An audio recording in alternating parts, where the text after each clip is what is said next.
मध्य प्रदेश में मतदान पूर्ण हो गया है और उसके बाद से ही दोनों दलों के दिलों की धड़कनें बढ़ी हुई है।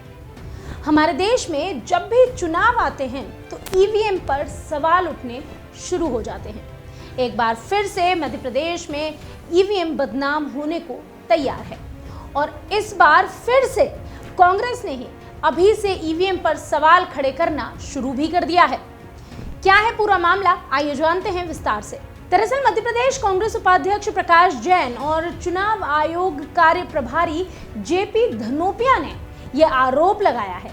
उन्होंने अभी से ही ईवीएम पर सवाल उठाने शुरू कर दिए हैं। धनोपिया ने चुनाव कार्यालय पहुंचकर ईवीएम मशीनों के रखरखाव पर हो रही लापरवाही बरतने का आरोप लगाया। उन्होंने कहा कि ईवीएम मशीन जहां रखे गए हैं वहां पर लापरवाही बरती जा रही है और इस दौरान उन्होंने कई अहम सवाल भी खड़े किए। धनोपिया ने कहा कि मतदान 17 नवंबर 2023 को संपन्न हो चुके हैं और मतगणना 3 दिसंबर 2023 को होना है। मतगणना से पहले सभी विधानसभा क्षेत्रों में जिला स्तर पर स्ट्रांग रूम बना दिए गए हैं और वहीं पर ईवीएम मशीनों को सुरक्षित भी रखा गया है।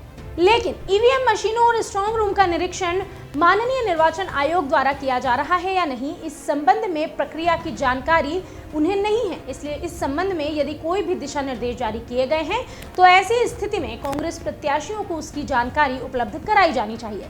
इसके आगे धनोपिया ने कहा कि जिला स्तर पर स्थापित सभी स्ट्रांग रूम में सीसीटीवी कैमरे लगाकर रिकॉर्डिंग के माध्यम से स्क्रीन लगाकर जो दिखाया जा रहा है उसके संबंध में भी उन्होंने सवाल पूछ लिया। उन्होंने कहा कि सीसीटीवी कैमरे जो स्थापित किए गए हैं क्या वो स्मार्ट सीसीटीवी कैमरे हैं, क्या उन कैमरों में वाईफाई इनबिल्ड है या नहीं, ये जानकारी भी उन्होंने मांगी है। साथ ही सीसीटीवी कैमरों के क्रियान्वयन में बिजली का विशेष महत्व है और बिजली चले जाने पर सीसीटीवी कैमरों के द्वारा लिए जा रहे चित्रों को स्क्रीन पर उस वक्त नहीं दिखाया जा रहा।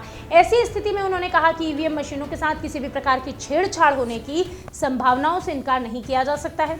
इसलिए कांग्रेस नेता जैन और धनोपिया ने आगे कहा कि मतदान के बाद जिला स्तर पर स्ट्रांग रूम में सुरक्षित ईवीएम मशीनों की पूरी रक्षा और सुरक्षा और किसी भी प्रकार से छेड़छाड़ होने की संभावना को ध्यान में रखते हुए सभी स्ट्रांग रूम पर 24 घंटे जनरेटर का जो बैकअप है उसे उपलब्ध कराया जाना चाहिए, जिससे बिजली गुल होने की स्थिति में भी सीसीटीवी कैमरों से जो रिकॉर्डिंग की जा रही है वो लगातार दिखाई जा सके और ये प्रक्रिया निरंतर जारी रहे। यही न्यायोचित होगा। चुनावी नतीजों के बाद अक्सर अगर कांग्रेस के हिस्से में हार आती है तो ईवीएम को मिलती है बदनामी। लेकिन ये क्या, मध्य प्रदेश विधानसभा चुनावों के नतीजे आने अभी बाकी हैं, लेकिन इस बार इसके पहले ही कांग्रेस ने अभी से ईवीएम और प्रशासन पर सवाल उठाना शुरू कर दिया। कहीं ऐसा तो नहीं कि कांग्रेस ने अभी से ही अपनी हार मध्य प्रदेश में स्वीकार कर ली है और हार का ठीकरा ईवीएम के सर फोड़ने की तैयारी भी। वीके न्यूज मध्य प्रदेश छत्तीसगढ़, दिल बोलेगा देश सुनेगा।